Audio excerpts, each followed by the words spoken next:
Okay, sure. So let me start from the very basic. So I will treat everyone we are starting from the scratch. So from that point of view, we will try to understand. So anyone if having some kind of knowledge, then I hope that will be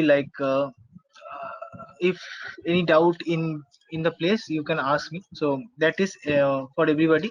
If any point of time you feel to stop me and ask the question, please do that.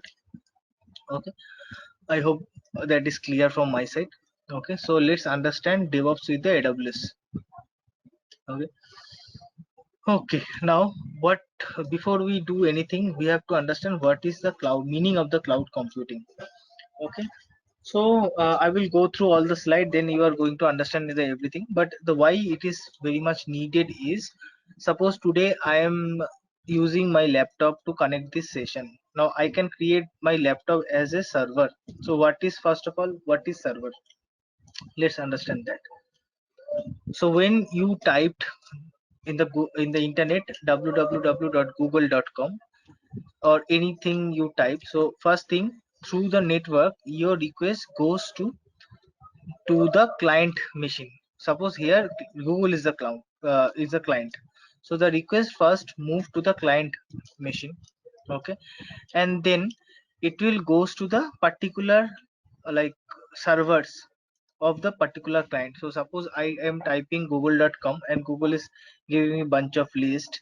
So how it is happening, because when I type I am posting something, that means I am requesting something, then the request through the network pass to the Google as the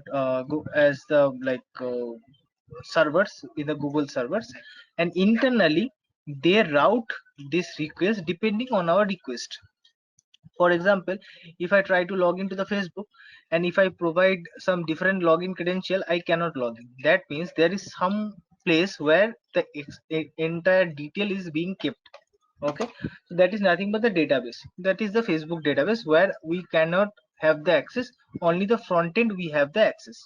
Okay, so from the layman point of view, the point is, when I am trying to search something, the request passes through the network and reaches to the particular destination. Okay, and once the request they find the request, then it will through the network reaches to us. So that is the thing. So we request through the network, and through the network it hits to the client server, and from the server again through the network it will reaches to us. That is the like layman term, that is the architecture. Okay, now you can imagine this scenario as, like, suppose in a post office. So suppose you are posting something, and ultimately your inputs going to some specific person. Okay, and you are not bothered how your request is going, you are bothered about the result. Okay, so cloud is also, or network is also doing the same thing. We post and we get, in between whatever is happening, we are least bothered about that. We just want to get the output. That is similar in the layman, in the hypothetical situation. If I consider the post office as this cloud computing, then the concept of the post office and the cloud computing is very much same. Okay, now anything, so we talked about in this slide, we talk about server. So whenever I provide some request, that request through the network goes to the our application team server. Okay, where they hosted their application. Now what is the meaning of the server? So even as in the beginning of the session I have told, like, I can use my personal laptop as a server. So that means server should have some specific component. Okay, so in the server, application is being hosted, and what are the components of the server? Let's understand that. Okay, so basic components are this, like compute CPU, memory for RAM, storage, database, and the network. These are the basic component of a system. So currently I'm using laptop, so in my laptop I am having some specific configuration. So similarly in the server also we should have some specific configuration, like it should have the CPU, RAM, data storage, database, network. So these are the এখন এর নকরে রাখো, just a minute.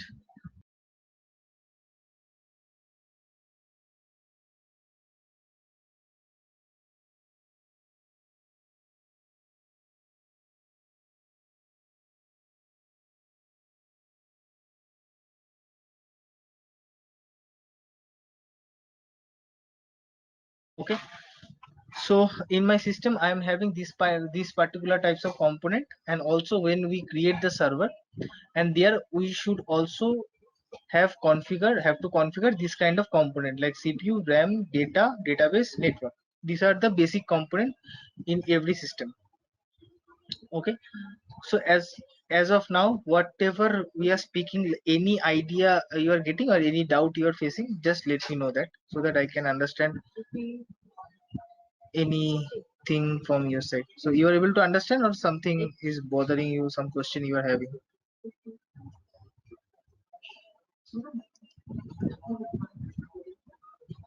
Am I No, sir. audible to? Yeah, yeah, yes. Okay, so again am I saying, so if any doubt in between, stop me and ask me. Okay, so these are the basic components which we are having in the server. Now come to this particular inbuilt infrastructure. So before cloud computing, what was the way by which we deployed our architecture? So normally this is called like traditional way of infrastructure. So in a traditional way, how we normally use, or like how the application team developed their application via the server. So the way was, initially they used some physical machine, and in the physical machine they hosted their application, and when some client is like requesting for that application, so the request will route it to those physical machine. Okay, so so that means there is some hardware related with that. So hardware means the some system. If I am saying system, that means like server component like CPU, RAM, hard disk. So everything is hardware related thing which we have to host it. Okay, now when we have to host it, that now what kind of challenge we can think of, let's understand that. First thing first, we have to like, in order to host that, we need to buy some hardware. That is the first cost, upfront cost. Maybe tomorrow my organization is not working, I am not creating the application at all, but as I have already bought this thing, so I have to pay for that. So there is a upfront cost. Okay, first thing. Then second thing, for the maintenance purpose we need to bear some cost. Okay, so for the power supply, cooling, maintenance, we have to bear some cost. That is one of the challenge. Second thing is, suppose today I'm using 8 GB like 1 TB hard disk maybe, so tomorrow I need 2 TB hard disk. So at that moment I have to buy additional 1 TB hard disk. Now there is a challenge. If my system support that 2 TB hard disk, then only I can upgrade. If it is not, then I have to buy some separate system. So these are the major drawback of a hardware hosted applications. Okay, now in order to overcome that, let's see what are the ways. So naturally, when we host our application in a hardware related environment, then there should be some problem. The problem related to the cost, problem related to upgrading our application, the problem related to the maintenance. Major, these 3 points are the major pain point of the physically hosted application. But we also can resolve this issue by using cloud computing. Now let's come to the point where we can understand what is the benefit of the cloud computing. So what these are the issues, you understood that. Now how cloud computing help us to resolve this issue? Okay, now first thing first, suppose today I want one system to be ready. Okay, if I host the system or if I buy the system physically, then I have to go to the market, I have to purchase something, I have to tally something, I have to install some packages, then I can the system will be up and running. Okay, these are the steps. So again, I have to buy something, that means I have to pay some upfront cost. But if I do same thing in the cloud environment, so I can do it within a minute. Maybe within a minute I can create the entire ecosystem or entire virtual entire system. Okay, so that is the on demand on delivery. So whenever I demand, the delivery will happen like that. Okay, now second thing is pay as you go. That means suppose I'm using my system for 1 hour, then I have to pay just for 1 hour. If I am using the system for 10 hours, then I have to pay for the 10 hours, not more than that. So that is the benefit of the cloud computing. We do not have to pay any upfront cost for that. Okay, now suppose provision exactly the right type and right size of computing. Suppose today I have to serve 100 clients, then I can use 8 GB RAM. That is sufficient for that. But tomorrow, my number of clients are increasing from maybe 10 to 100. So at least 10 times it is increasing. So that time I have to upgrade my RAM size also. So within a frac of second, I can upgrade my RAM from 8 GB to 32 GB. That is also possible because of the cloud computing. So this is the benefit.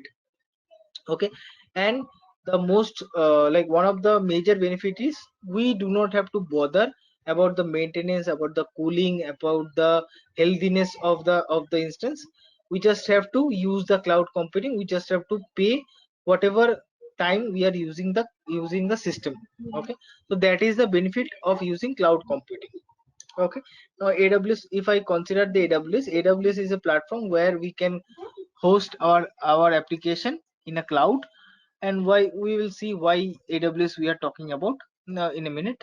But the thing is, whenever in the cloud we are creating any server, that is called virtual machine, because that is not physical, that is virtual. Okay, so physical machine means my laptop is my physical machine. If I create my laptop in the cloud, that will be called as a virtual machine, because it is creating in the virtual environment. And what is the benefit between my system and the my virtual machine is, I have to, if today my system got corrupted, I have to replace that, I have to maintain that, I have to buy a new system.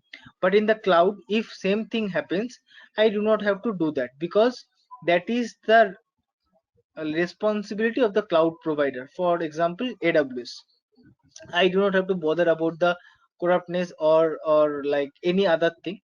I just have to bother about my data, whatever I am bringing to the cloud.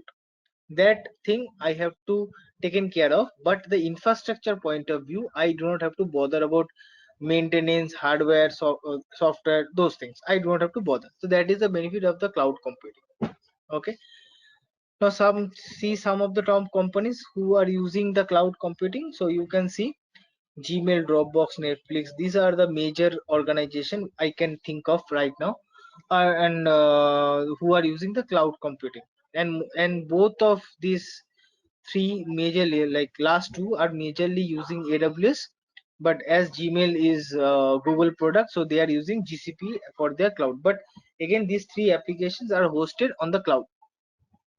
Okay, now let's see what are the major cloud provider at this moment in the market. So we are having top three cloud provider. First is Azure, second is Google Cloud, third is AWS.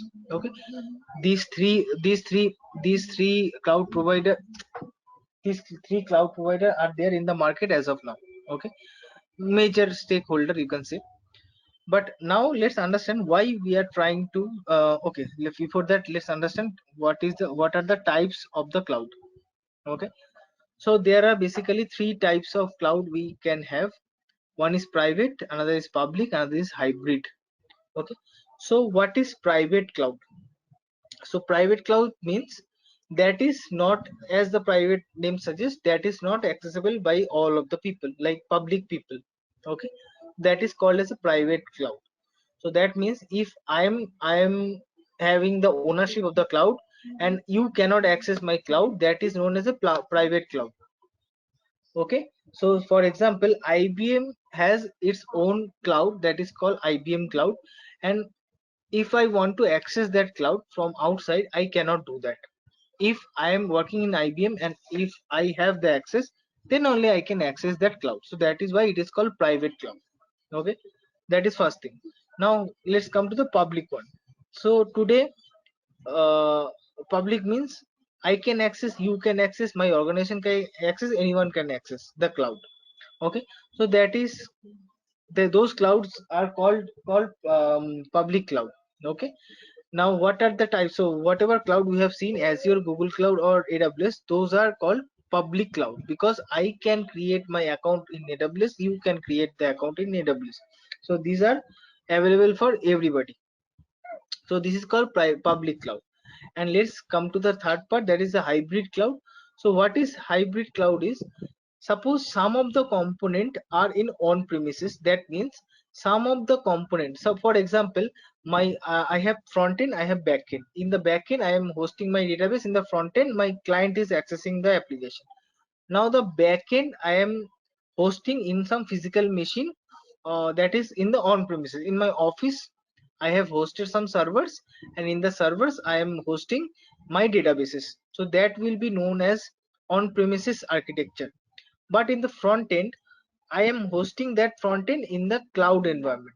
Okay, so that means in I am using both on premises functionality and the cloud functionality. So then it will be known as a hybrid cloud because we are using the both functionality. That's why it will be known as a hybrid cloud.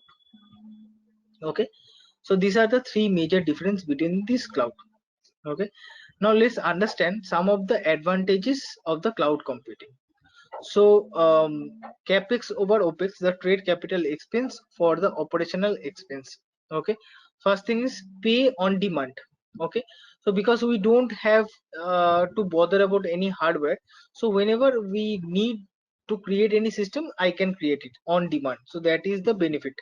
Okay, now reduce the total cost of ownership. Suppose I want to buy one system, so I have to pay first, so I have to own the system first. So that is what ownership means. But in the cloud environment I do not have to do that. I just have to go create the instance, and I do not have the ownership. Okay, so that I don't want to put some upfront cost. So that is the benefit between the capex over opex. Okay, now benefit of the massive economic scale. So suppose currently I'm having 100 client. Now tomorrow maybe my popularity of the application increases and I am getting like thousands of client. Okay, so that time, within a frac of second or within at least within a couple of minutes, I can increase my applications readiness.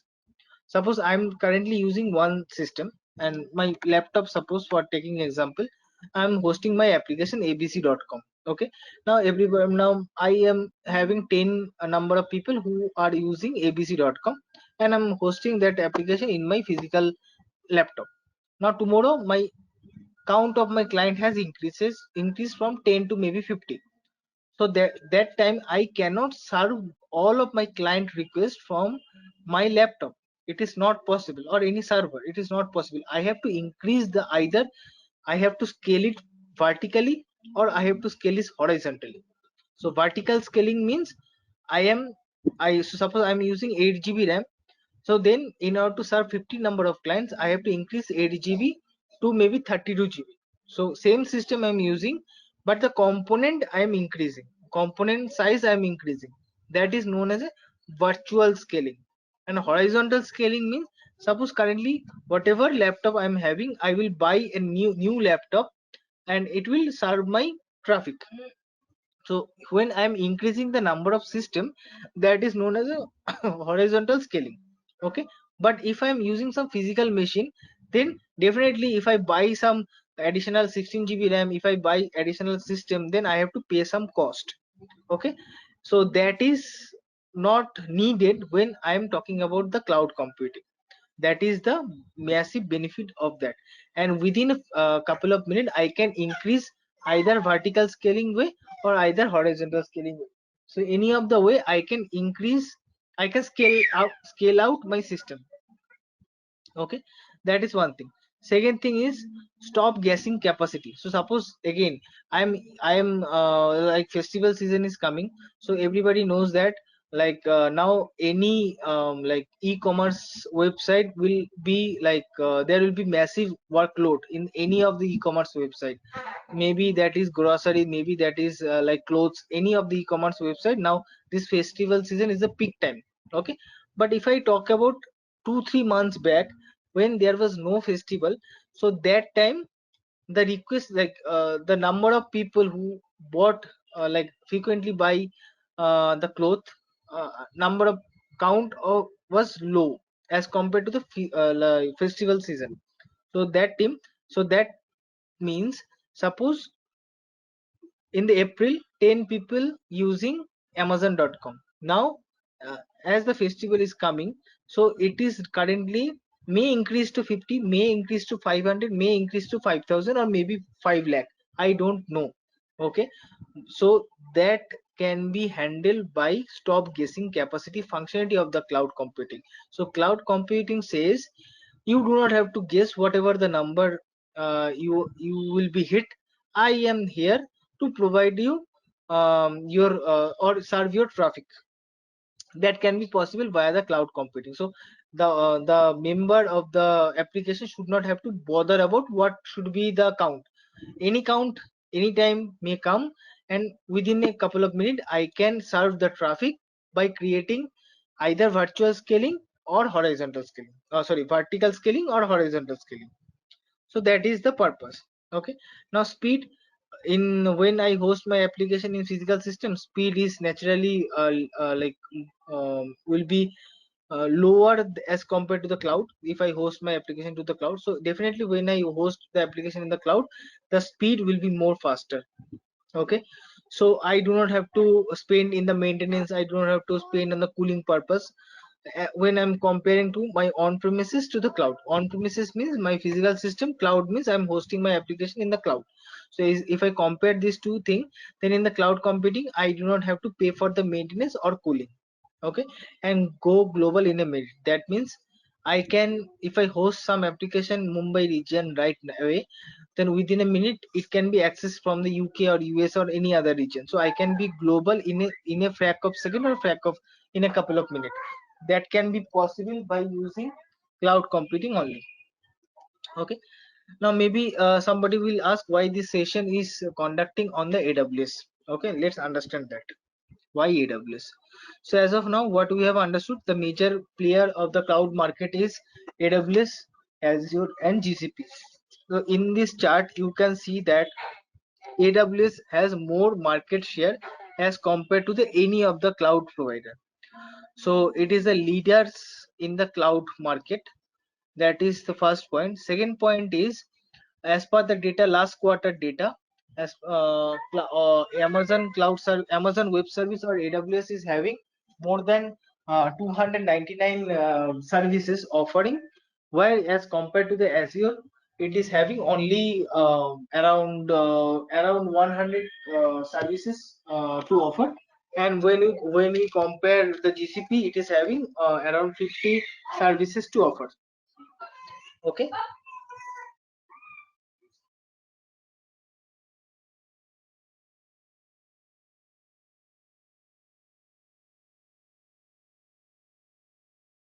Okay, so that means AWS has more cloud share currently in the market, and in the in next 5 years, the plan of the AWS is it will create all the tool, or it will create all the service which is needed for any of the purpose, like maybe that is AI, maybe that is data science, maybe that is DevOps, or maybe some different activity we have to do. Okay, so everything should be provided via the AWS via its own services. Okay, that is the plan in the near future. Okay, so as of now, any doubt, any question in anyone's mind, you can ask me question anytime. So are you guys able to understand whatever the topic we are saying? If you are not able to speak, you can ping me, like Raj has pinged. You can ping me if you have any doubt.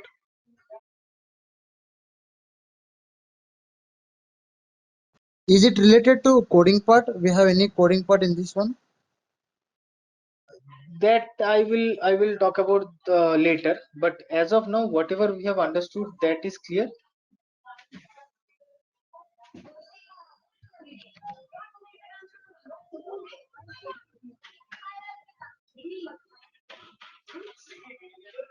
The coding part I will tell you later, but as of now whatever we have discussed, that is clear to everybody.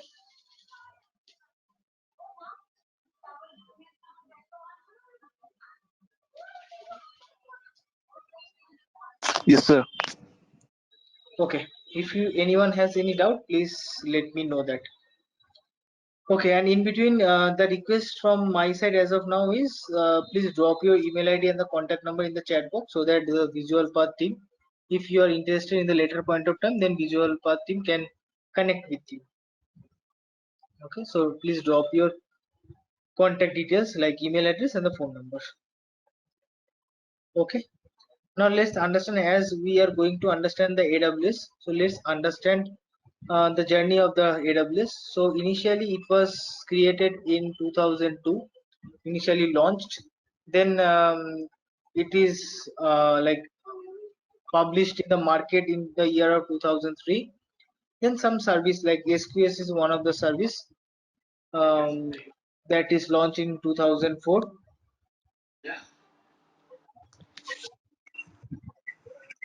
Then we will the scripting part I will say when we go through the tools, then I will answer this question. Okay, then 2007 it is launched in the Europe, then Netflix came to the picture. It is built on top of the AWS, then Dropbox, Airbnb, NASA, these are the applications are built on top of AWS cloud.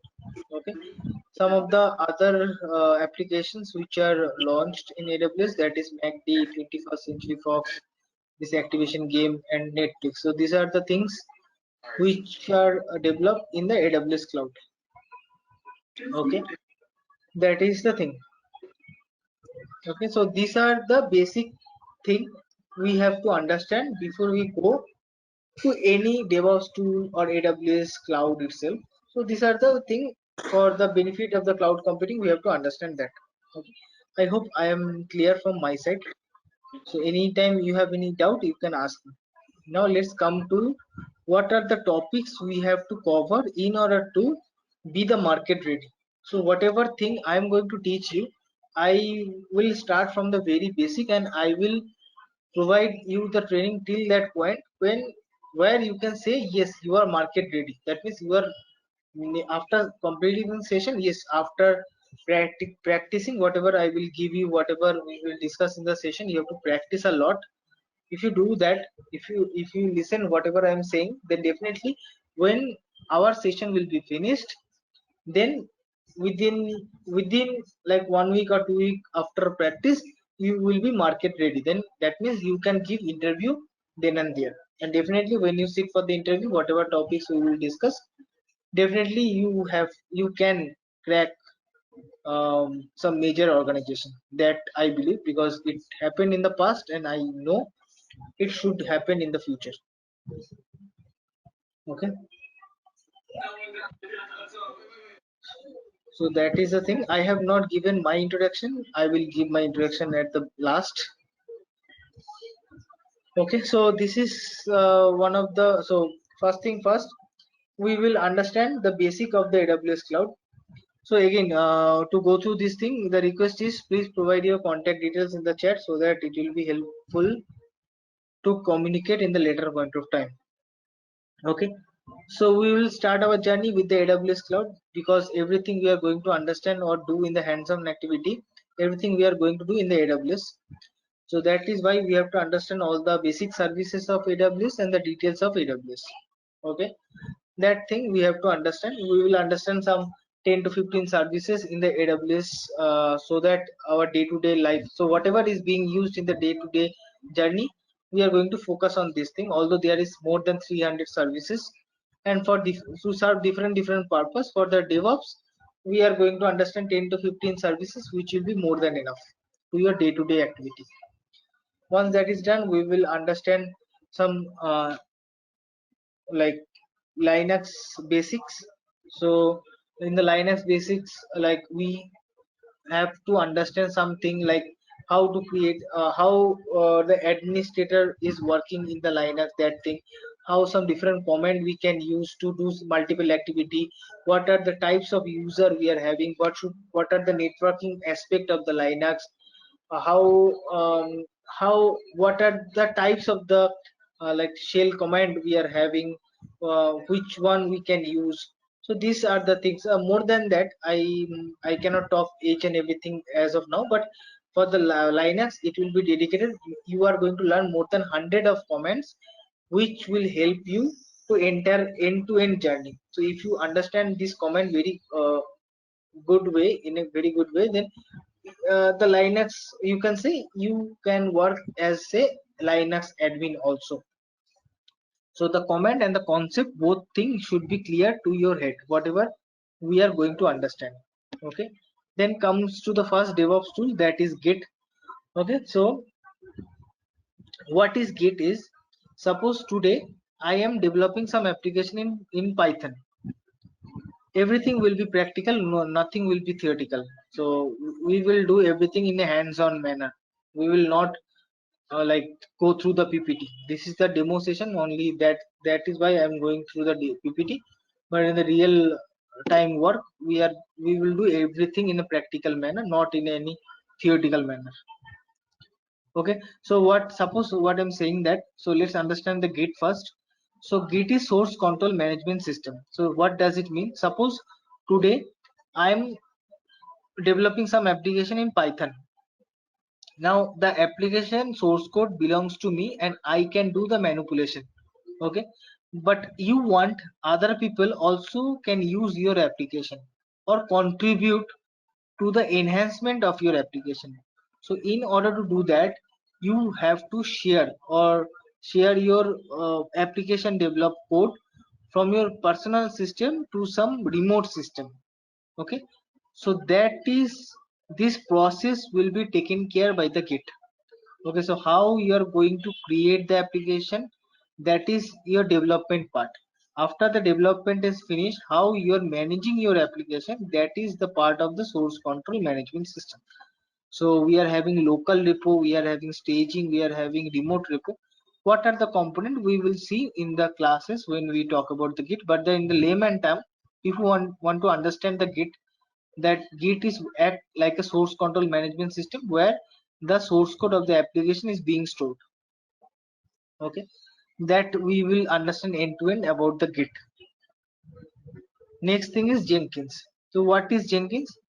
Jenkins is nothing but the continuous integration tool. Now what does it mean by continuous integration? So you, in the picture you can see there is GitHub, there is Maven, there is Selenium, there is Apache Tomcat, and there is some monitoring tool. Apart from that, there are multiple tools, so 5, 6, 7 tools I can name right now. But these are the individual tools. Okay, so suppose you are using Git, that is individual. You are using Ansible, that is individual. You are using Docker, that is individual.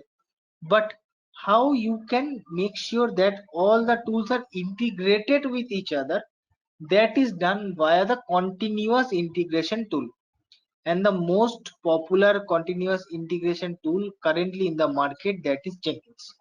Okay, that is why we are going to understand the Jenkins. In the Jenkins we are going to understand how to set up the Jenkins, then how to create the job in the Jenkins, how to write the Jenkins as a pipeline, as a code.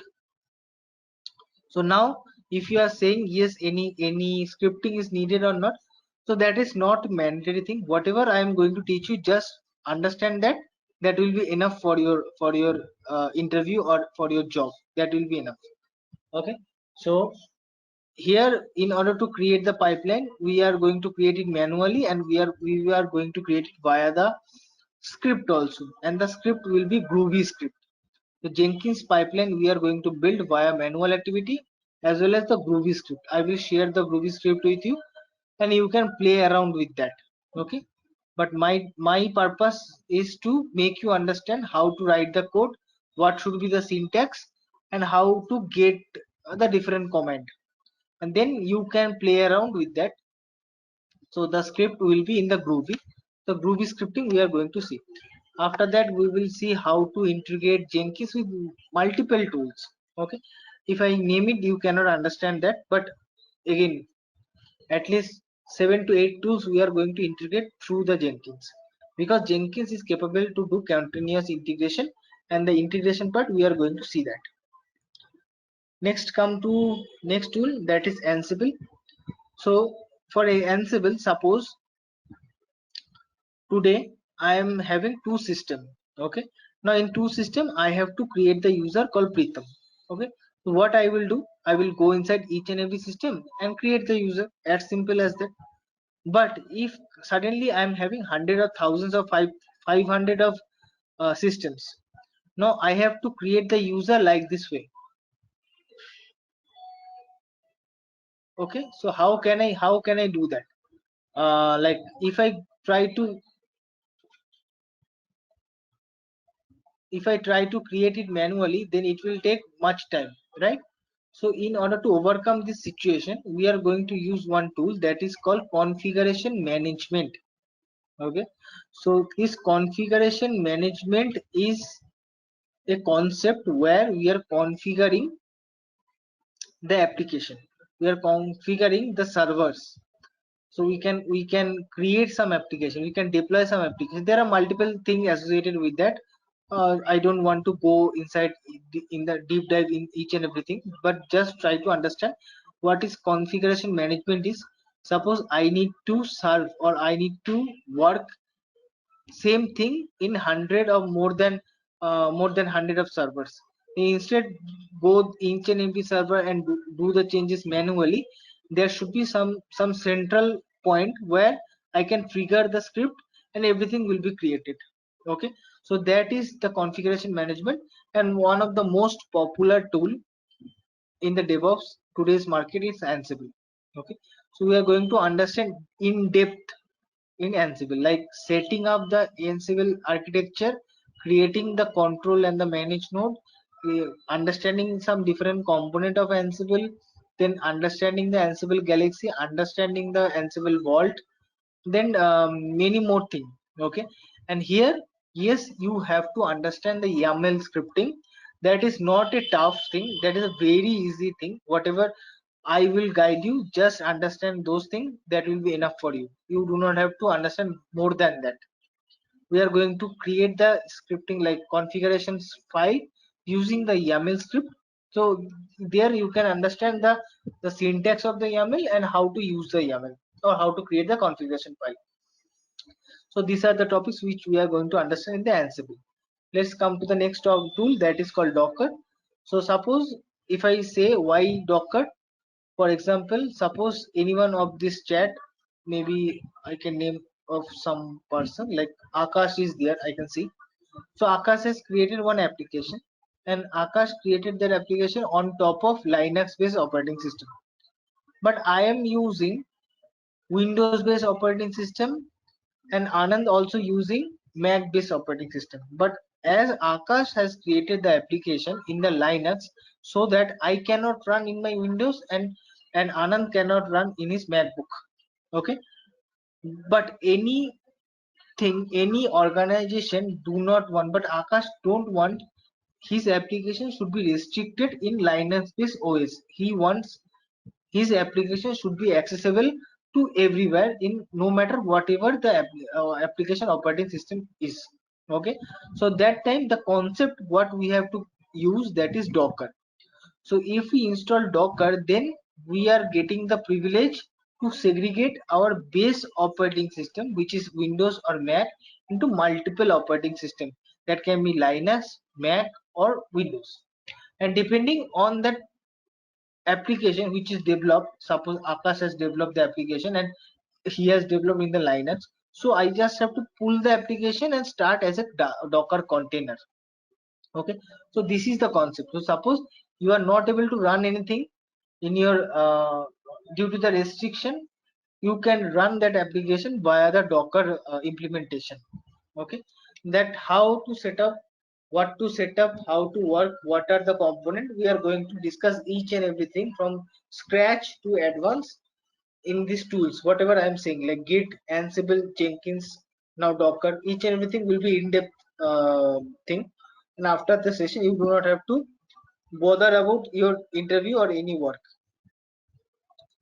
Then come to the next part, which is the most popular tool currently in the market, that is Kubernetes. So we are going to understand what is Kubernetes, but in order to make you understand, whenever I develop some application and I deploy some application, I have to make sure my application should be highly available, disaster proof. This kind of architecture diagram I can build on top of this orchestration tool, which will be in our case Kubernetes. So using the Kubernetes, we can make our application more highly available. So if there is any disaster also, some flood is coming, some other thing is coming, it is not going to impact. No, Packer is not in this thing, in the course. Packer or SonarQube, that is the testing thing. So I am not going to give you the overview or give you the session in the SonarQube or Packer. SonarQube basically is for the testing purpose we have to use for source code analysis. That is not a part, and Packer also not a concept here. We are going to use some different approach instead of Packer. Not Packer, but different approach instead of Packer. Okay, this is the thing. No, everything is covered in the AWS only. The session is all about AWS. Maybe we are going to understand whatever we need in order to work with the DevOps ecosystem. That part we are going to understand. Whatever we want to understand in the DevOps ecosystem or build the application, we are going to understand that. Nagios is the monitoring tool. We are going to cover CloudWatch for that, and basically CloudWatch is AWS provided service which does the same thing. Jira is not in place because Jira is not a DevOps tool. This is a general tool like ALM, Octane or ALM. Okay, but Terraform, yes, definitely we are going to understand Terraform, and Terraform is in the next slide. Okay. People, the request is please drop your contact number along with your email address and the phone number so that we can communicate later. So please drop your contact detail like email ID and the contact number. So AWS service, what is needed for DevOps journey? I'm going to cover those things. Database from AWS side, RDS is going to, I am going to brief you what is the database we are going to use, relational database service, RDS point of view. Shell scripting, no. Python, it is not in the session. Linux, yes. SonarQube, no. What is the last? I am not able to understand. Okay. I will come back to your questions and queries. Let me give some time to finish this session. And in the meantime, you can drop your email ID and the contact number. Next, one of the most popular tool currently in the whatever tools we are trying to discuss, that is the most popular tool I can say. Okay, that is Terraform. So through the Terraform, we can create the infrastructure without automation. Okay, so that the thing is like with the automation, we can create the infrastructure in the cloud via the script, that is Terraform. So we are going to provisioning our infrastructure via the Terraform code, and we are going to set up, and we are going to work on top of that. Yes, we are going to understand this thing from setup point of view and the implementation point of view when it comes to the Terraform. Okay. So major high level, I'm not going in the deep. So high level, we can understand we so cloud computing, AWS services, then Linux operating system, benefit of that, the Git, entire Git version control system, continuous integration with Jenkins, the build tool, that means Maven understanding. After that, web server deployment, like any web server like Nginx, Tomcat, this kind of web server, how we can deploy it. Configuration management like Ansible, we are going to understand is how to create the application in the containerization manner in the Docker, we are going to understand that. Then orchestration through the Kubernetes, artifactory management using the JFrog. So whenever we build any application, yes, I am going to teach, just let me finish first. Okay, so artifactory management, whenever we build, the output is coming, then I have to store the output in some of the places. That is going to happen via the JFrog artifactory, we are going to understand that. Then infrastructure as a code, we are going to understand Terraform, and AWS cloud services, that definitely is going to understand. Okay, I hope that is clear to everybody. Okay. Okay, let me finish first, then you can ask your questions to me.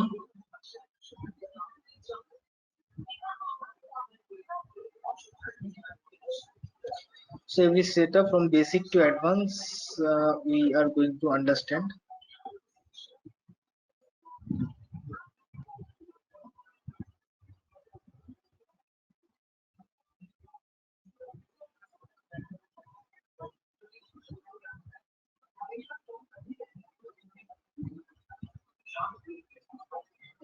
So this is my AWS dashboard where I'm running some virtual machines or servers, you can say. So multiple application I have deployed. Let me go to the Kubernetes, that is 79 server.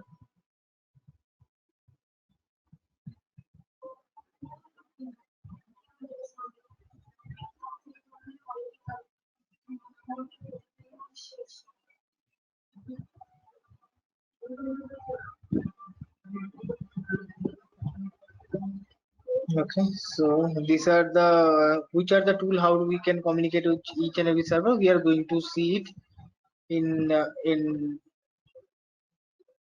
the project section. Okay, now what is we are going to achieve finally is, suppose this is my developer who develops the code. Then once he develop the code, he push or send the code to the Git. So this is nothing but the Git. So that person push this particular code from his local system to the remote system. After the push happened, then the pipeline, Jenkins pipeline is going to run.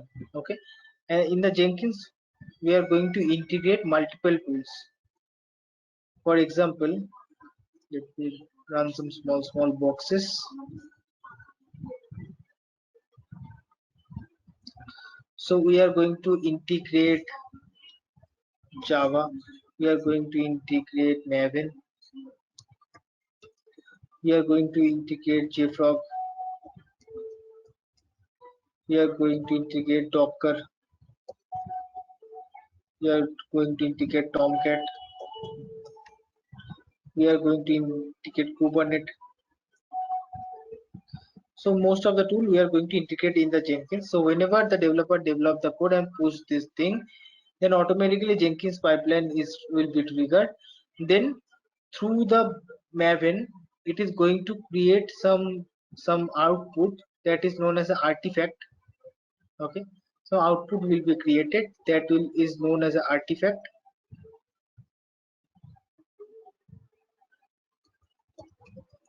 Once the artifact is created, we will send this artifact to one of the service that is called Docker. Okay. So we will send this artifact to the Docker. Then Docker will pass this artifact to Ansible.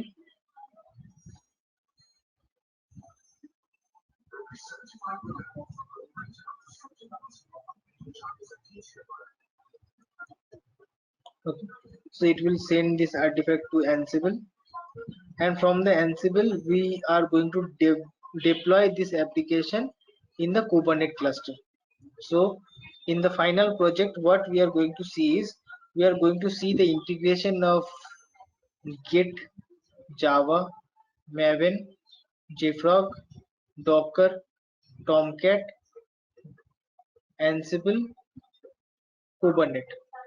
So these many tools integration we are going to understand in the project, live project. Only live project, yes, that will be real-time project, but the only difference is I cannot share my client project with you, but whatever project I am going to show you, same approach you have to do in your real-time environment. So then you can understand what exactly it is doing.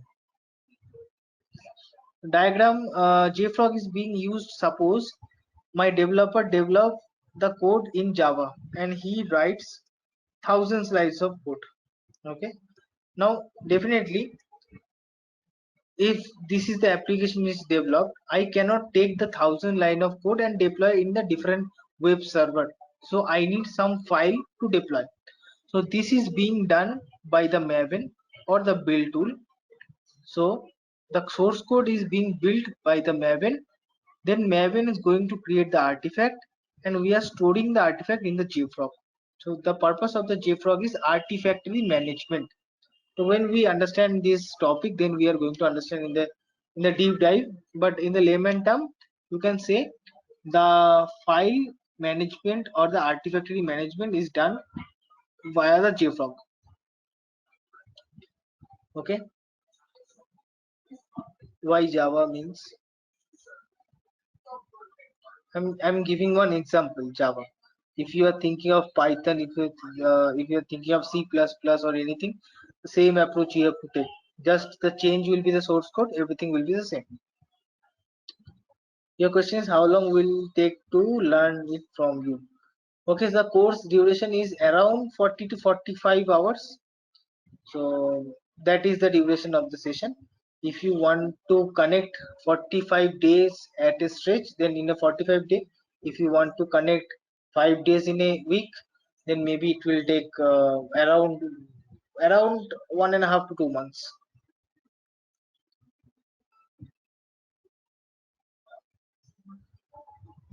So that depends. Yeah, evening like today. So the timing will be 9 p.m. to 10 p.m. IST, I guess. But we have to connect. Visualpath team will confirm you on that.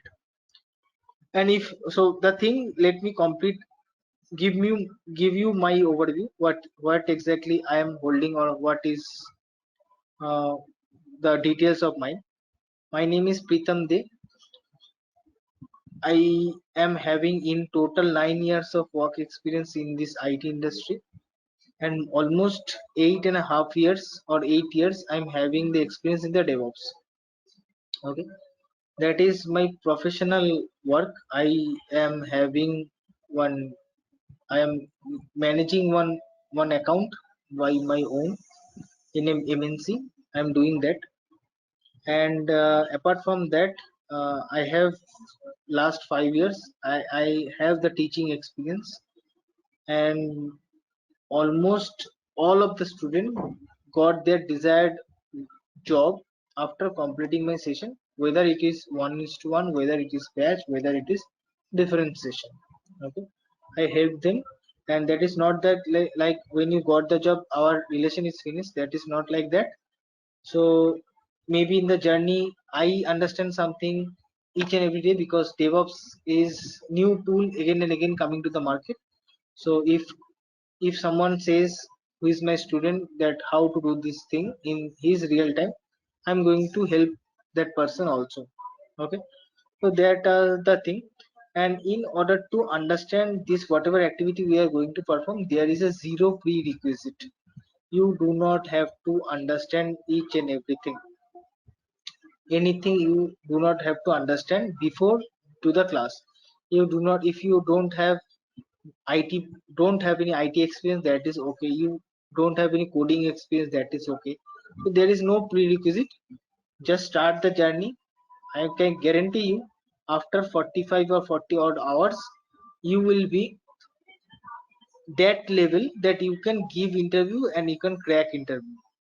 But the only condition is you have to do practice.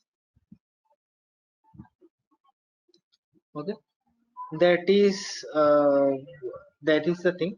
The certificate I cannot provide. You can connect with the Visualpath, maybe they can help you on that. But my purpose is to provide you the session and clear your doubt. Okay, nothing is, I told you, like no IT experience, no coding experience is needed to attend the class and be the master. And let me tell you one thing. Currently, if you Google it out, you can find it, that thing. Currently the minimum salary of a DevOps engineer currently in India, I'm talking about, currently basic salary is around 13 to 15 LPA. That is the basic salary is of any DevOps engineer. That is also a fresher. I'm not talking about any experienced person. If you have any experience, then you can negotiate your salary more than maybe 30 or whatever amount you can think of. You can do that. But the thing, you if you have to do practice, yeah, I know that. Um, I know that. I even know in Indian money, in UK the salary of a DevOps engineer is 1.5 crores. Okay, so that is the different topic. But yes, if you want to understand DevOps, it is a good time, because in the next 1 decade belongs to data science and DevOps. But data science is a very complex thing. In order to master in data science, you have to be give your maybe 5 to 6 years, and you have to understand many things. You have to do this and that. But DevOps is not that much complex. The only thing you have to do practice, practice and practice. That is the only thing. Okay, so that is, yeah. You can ask me any question if you have. Hello, Pritham. Yes, I can hear you. Yeah, my name is Ram Babu. As a IT infrastructure guy, what is the roles of this DevOps total environment? You are asking what is the role of a DevOps? Yes, yes. Being I'm an infrastructure guy, purely infrastructure maintains that data centers and everything in the organization. What is the pure role of this infrastructure guy as in DevOps? So in the DevOps, you can counter 4 roles. First thing is DevOps Architect.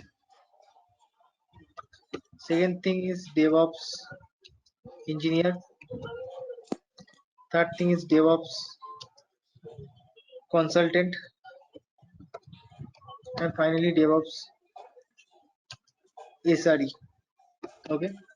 So the purpose of the DevOps Architect is, suppose you are building some application, or you onboard some application, and there you have to work with some database, you have to work with some front end, back end, you have to work with some high availability, you have to work with the network, you have to work with the DNS, many things you can think of that. Okay, Okay. now if you, this thing, the, the setup, how the application will be set up, the setup is done by the DevOps Architect. So suppose today you want to set up the Jenkins, the purpose, the access or DevOps Architect is going to set up this environment. So that is the purpose of the DevOps Architect, where we have to work as a DevOps engineer. Maybe we have to work some activity. So whenever this setup is done, then what exactly we have to do? We have to onboard the application, or we have to build the application. That is done by the DevOps engineer. Okay. Now next thing is consultant. Suppose currently in the market there are hundreds or thousands of tools, but why you are choosing only 5, 6, 7 tools? Because those are most popular and most widely used, more featured, enhanced in the tools. So which tool you have to select? That is the purpose of the DevOps consultant. So one consultant can guide you which tool you have to install and how you are going to install that. That is the purpose of the consultant. Now come to the SRE part. What is SRE? Suppose you are working in a live environment and some application is not working. If that is not working, then there will be some penalty from the client side, and or maybe the project entirely should be gone. So that time we have to call DevOps SRE because they are having more knowledge in the DevOps architecture. So DevOps SRE mainly work in the live environment and fix any issue whenever it happens. That is the purpose of the DevOps SRE.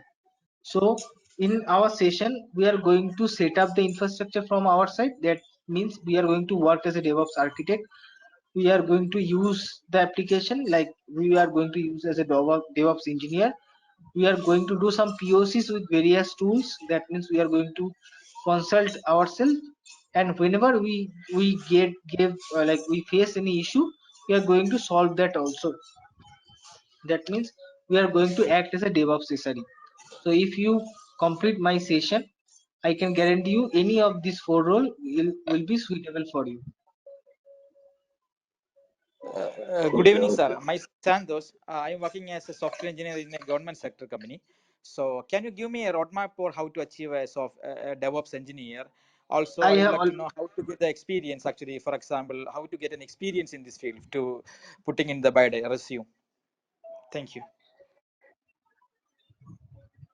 that resume building part. I am going to guide you, and the journey what you are saying, this whatever from the Git to Terraform, I have guided you. That is the only thing you have to understand.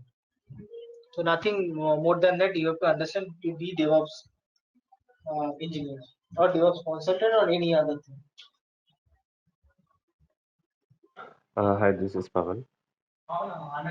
Are you going to start a DevOps tools first or at AWS? I'm not understand. What is your question? Are you going to start the DevOps tools or an AWS part? I will start like AWS will go hand in hand. I am basically going to start from the Linux basic.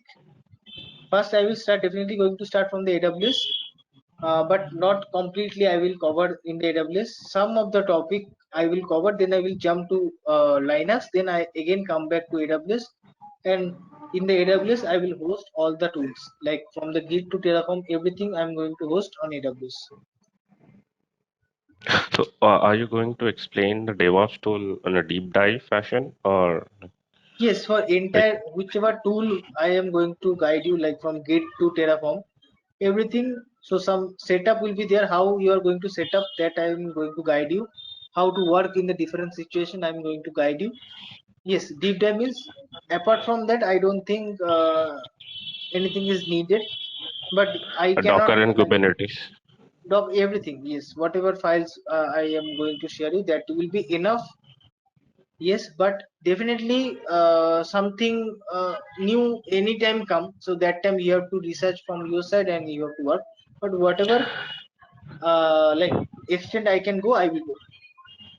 So you said like infrastructure provisioning tool, you are going to explain the Terraform, right? Yes, So what about the CloudFormation service? cloud formation is not needed if you understand Terraform. Sorry, if I understand what you said, Terraform, then we don't need the cloud formation because Terraform has more feature than cloud formation. Okay. How about the lab setup, sir? Do we need to have a lab? Yes. So that is one only prerequisite. You should have one AWS account handy. And normally I am saying the how I teach normally to the people is, suppose for example I'm taking the class for 10 number of people, taking a batch for 10 number of people. So I will ask anyone to share his screen or her screen, and on top of that I will guide that person how to work. Okay, maybe one day I will ask her, maybe next day I will ask some different person. So that way you can do hands-on activity. Just I don't want you to sit like just see and observe and practice in some other day. I want you to do practice then and there, so that you are having some like problem also then and there, and I am here to solve that out. So there will be the practical session. I'm not saying that I will not share my screen, but I will encourage you to share your screen. I will encourage you what to do, what not to do, so that you have some hands-on experience. I hope that is okay with all of you. I want your effort for next 40 days or 40 hours, you can say. So if you can give me that assurance, yes, you will do practice and you will do that, then I will guide you. Like after the session, definitely that is my promise. You are going to get a job in the DevOps, whatever situation you are having. How many years of experience we can claim for after the course? Any other query question? Hello. Yeah, in Azure DevOps, Azure also you can use the same tools or any different tools. Concept tool wise will be same, but the service will be different. Hello. Like Hello. Git is same, Jenkins is same, Ansible same, everything same. Only the Azure service will be different. Okay. I think in Azure there is some built-in services is available in for DevOps. Is it correct?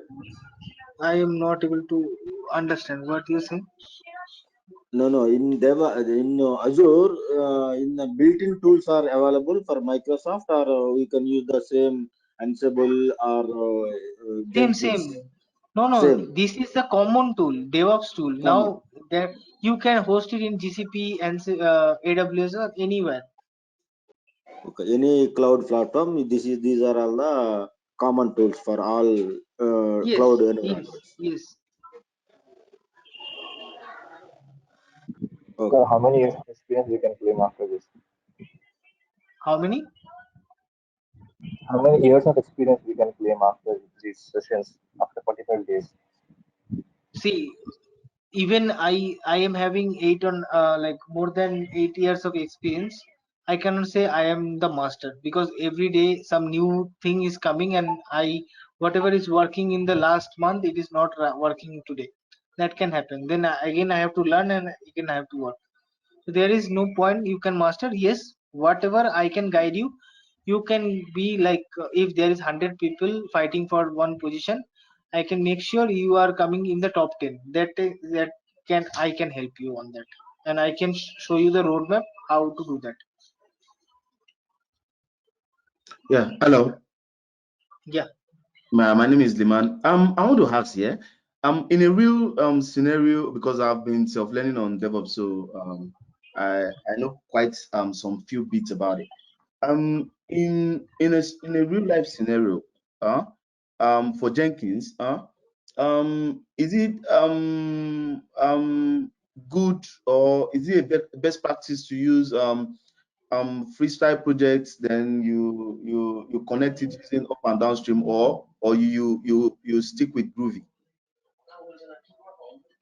I actually a little confusion. What is exact question? I am not getting you. In Jenkins, in building Jenkins job, Yeah.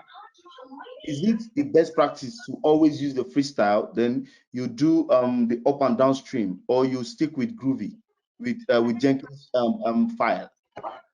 No. That is not every time freestyle project. You can create some Maven project, some pipeline project, and you can send if the one upstream job is successful, then you can trigger the next downstream project. Thank you. Hello. Yes. All right. My name is Charles. All right. Hi, Charles. My question is very simple. For me, this cloud computing is new to me, so I'm just thinking of a switch, and that was why I navigate to looking for how to join.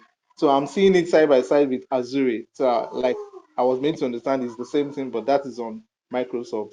So what does it take for a complete beginner like me or a novice to get into it? Is it the same 40 hours? You're asking that Azure and AWS, you're checking side by side, right? Yes, Azure and AWS.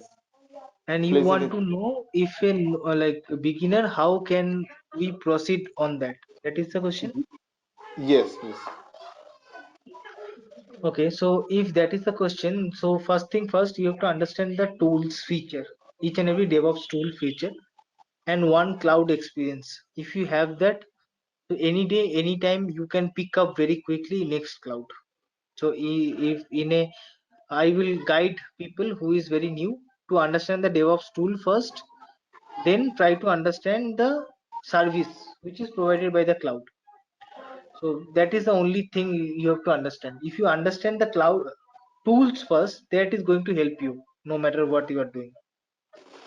Okay. So the timing, is it the same 40 hours? That's what I'm saying. Same That's for? like the time, the duration, is it the same 40 days or 40 hours? That's what I mean. No, for data science you see? Yes. No, that is different thing. Data science is a different thing. DevOps is a different thing. The duration of this DevOps learning when you start taking anyone who subscribe after this class is what?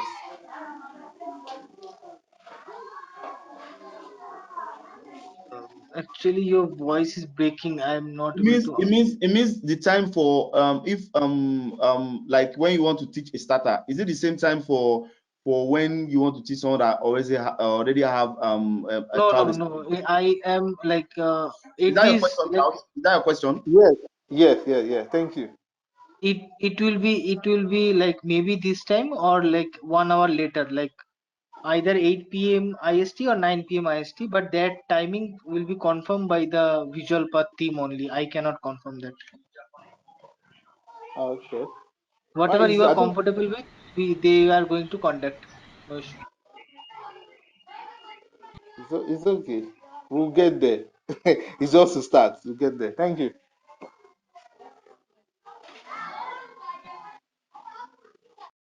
Okay. Hi, Pritam. Hi. Yeah, so do we need to know Python to be a DevOps engineer? Because I heard that we also need to know Python language. See, Python is, I cannot lie here. Python is needed some extent, but not in all of the organization. Some high level organization are expecting people who has Python coding experience. Okay, but not all the organization want the Python scripting experience. But if you know, definitely it is going to add your like resume, add your confident and something. It is Okay, so not mandatory, but if you have, that is good plus point. without Python also we can Yes, manage to do. yes, yes, yes. Okay.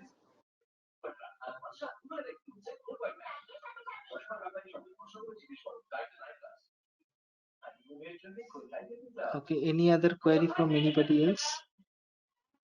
Yeah, my question is, like, if anybody who has the background of IT management, who's into IT management side, who is not technically good, so will this course be beneficial for him? Like, if anybody who's into IT support or who's managing a team of support engineers or somebody who is not technically good, so how will this course help him? See, there are multiple things you that person can do. Okay, either he or she can be like be the data science algorithm, understand data science algorithm, and understand some hard coding things. Okay, then he or she can be a developer.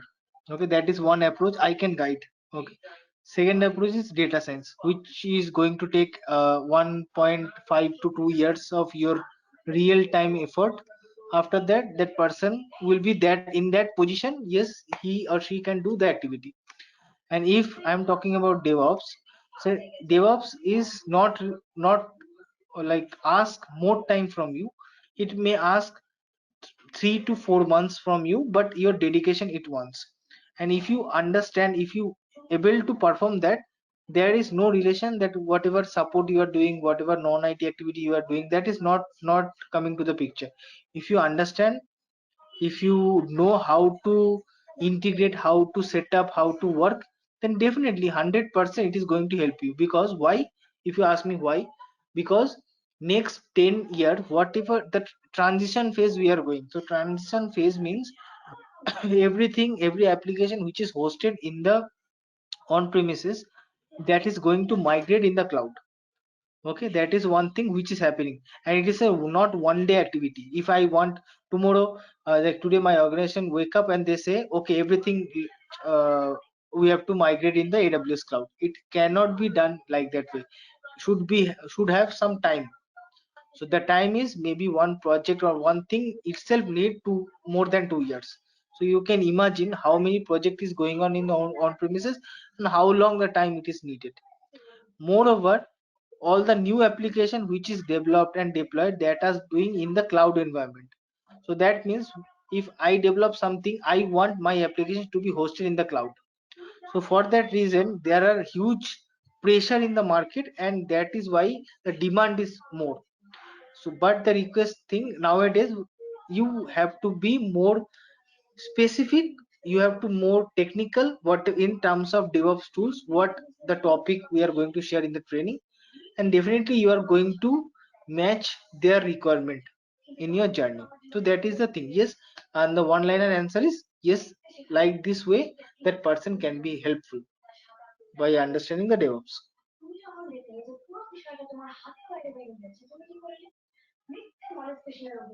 Okay.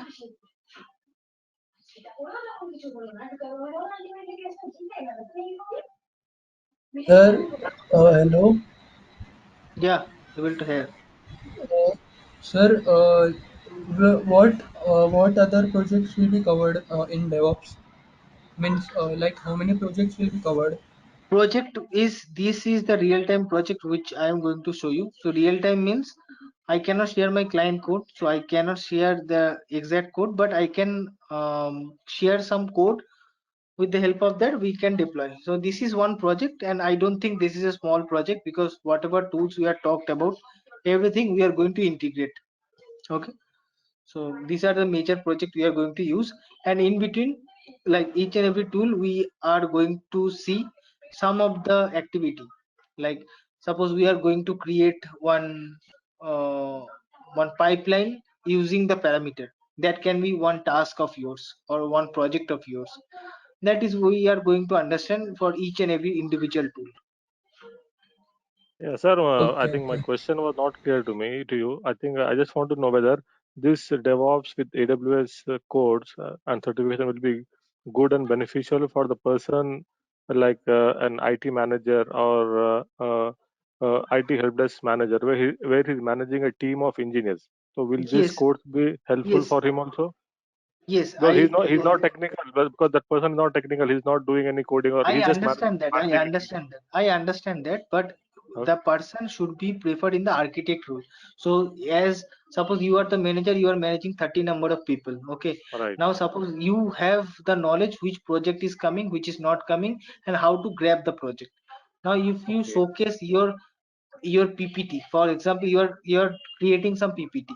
So I cannot build the PPT. I can build the PPT for you, but if you know the exposure of each and every tool, then you can see what is the tool is fit for this particular work.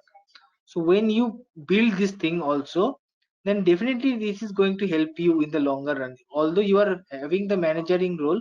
But when you are onboarding some application, getting some new client, then you can propose if you know something. So for that you have to understand the ecosystem, then same thing Right. you will do for the DevOps project.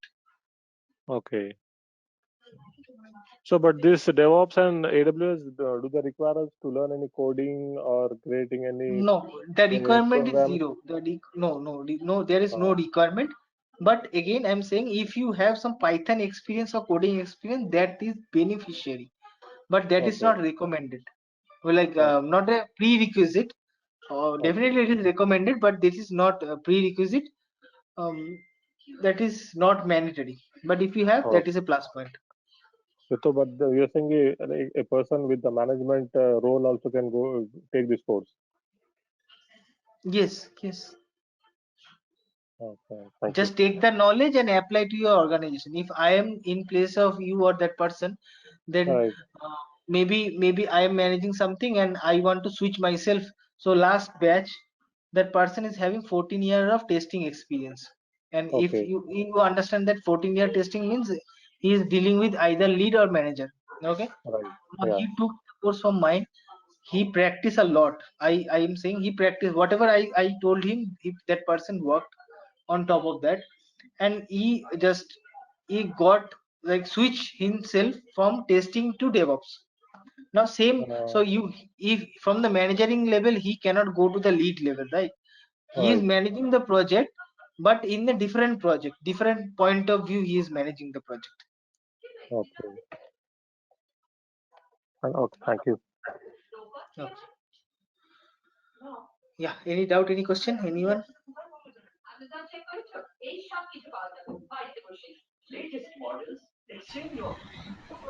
Sir, when will new batch start from? When you do, No, sir. I was asking when will new batch start from? the Visualpath team will confirm that. Please connect with Visualpath for that. Okay, okay. Okay. I have 10 years of gap after graduation. So the first question, what you have done in the 10 years? That is the question. Okay, and like please share your email address, contact number in the chat box so that Visualpath team can get it, and some next communication should be happen via that. So please share your contact details if you have not shared. Okay, so anything else I can help now? Anything you need to understand more? Anyone?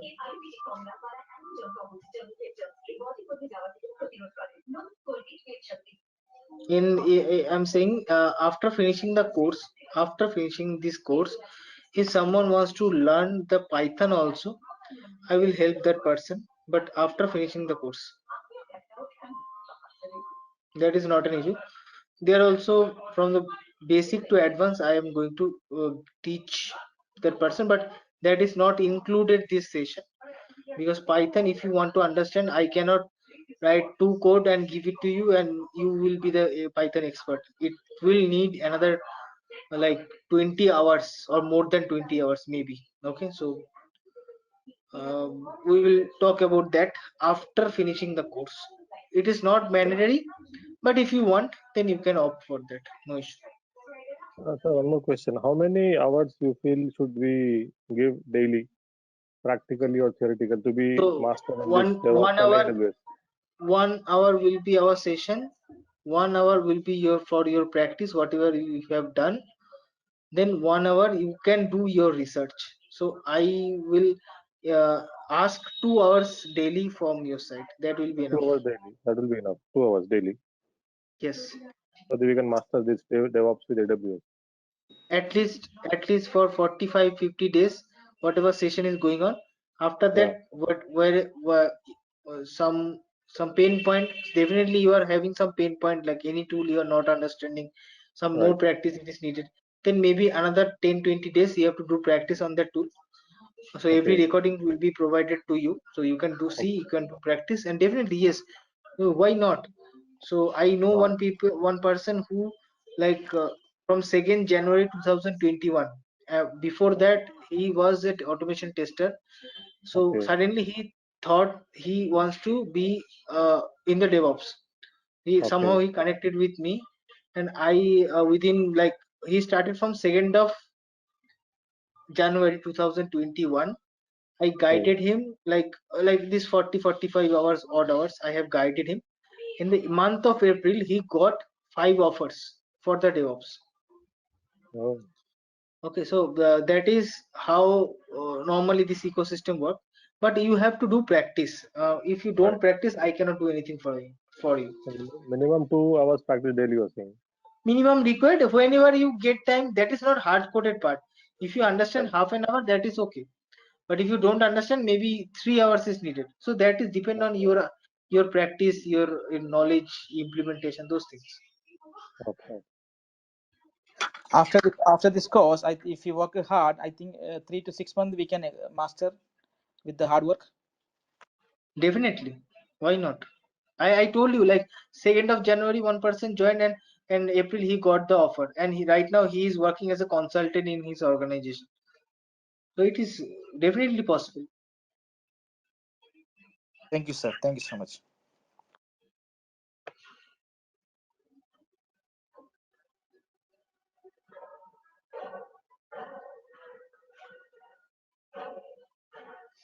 Anything you wanted to connect?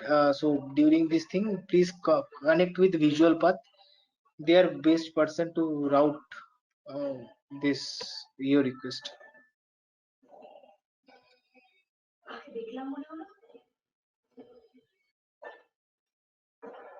Sir, just wanted to ask, are you taking Azure DevOps also for training? No. AWS. This session is for AWS. You cannot learn No, like everything in a one session. As AWS DevOps. no, like actually your name was Azure DevOps, so I thought you're No, taking Azure my DevOps. name is not Azure DevOps. I Okay, somehow okay. joined here, and they name, I don't know why it is coming like Azure Hmm. DevOps, but yes, like that. But that Okay, is not okay, created okay. by me.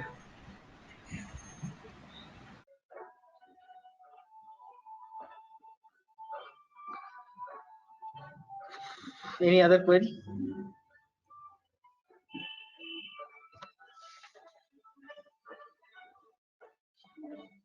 If not, then let's connect tomorrow. Sorry, not tomorrow. Visualpath team will connect with you, and maybe if you want, then you can connect with the Visualpath team.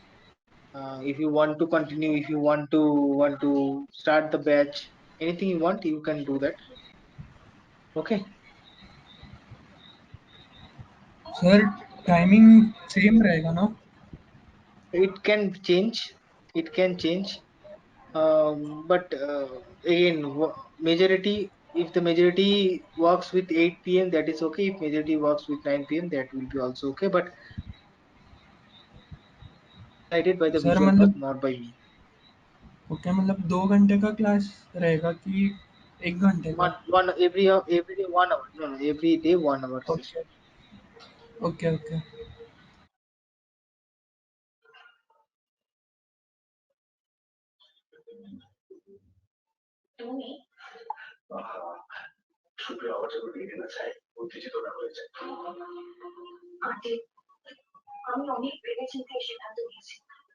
Any idea? Anything?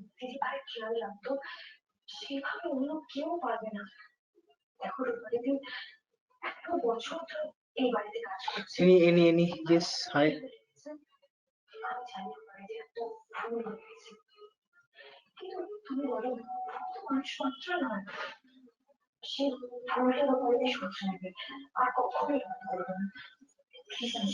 Any question?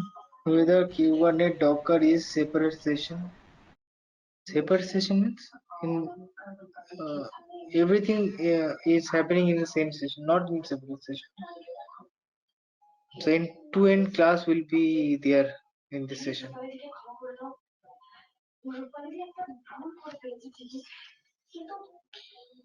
Okay. Anything I can help? Anyone? Anything you want to know?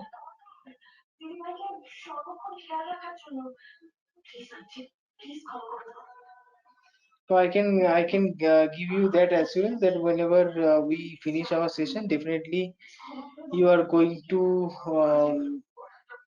like, my target is to make like give you some understanding in the DevOps so that you can be in top 10. Like if 100 people is fighting for one position, then I can make sure that you will be in the top 10. Now that is your hard work, and whatever I will provide you, you have to do practice, then only you can make it. Like, but in the session everybody can go to top 10, but after that you have to do practice and increase your number. That is I can do and I can assure.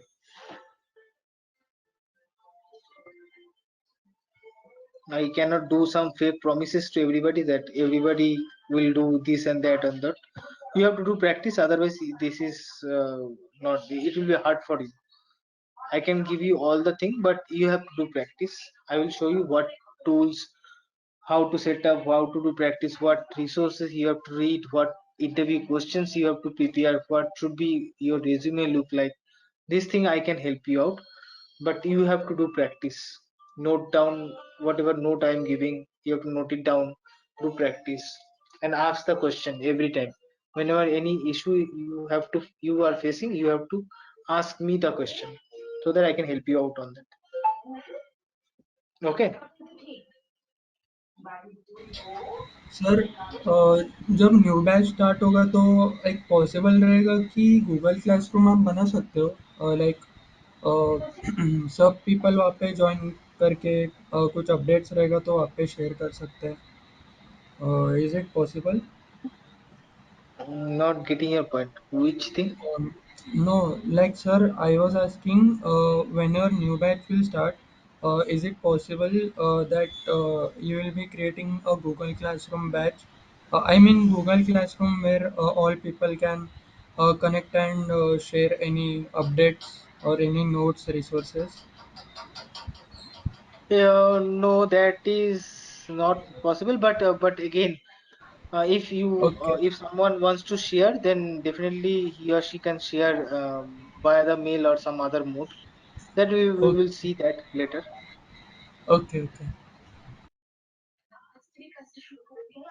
Okay. So Abdul, any doubt? Okay, or any question you are having?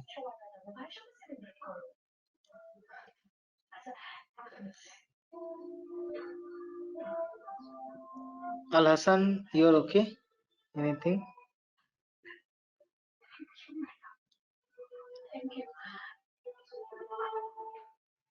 Anyone want to ask any other question?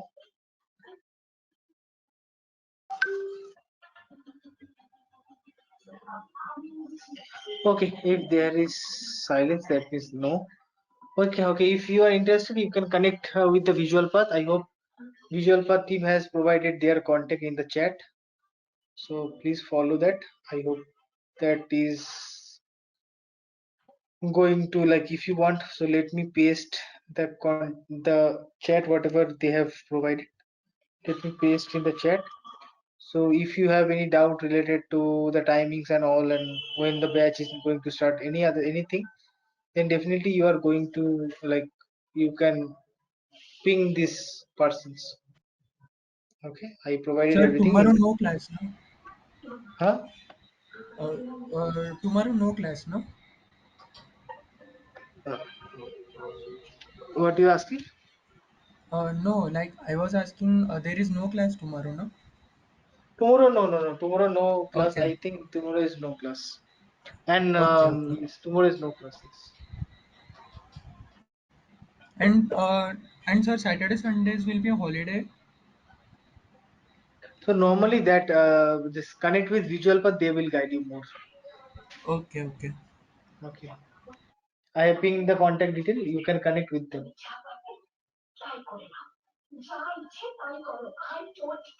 Okay. Okay. Bye everyone. Take care. Hope to see you soon in the batch.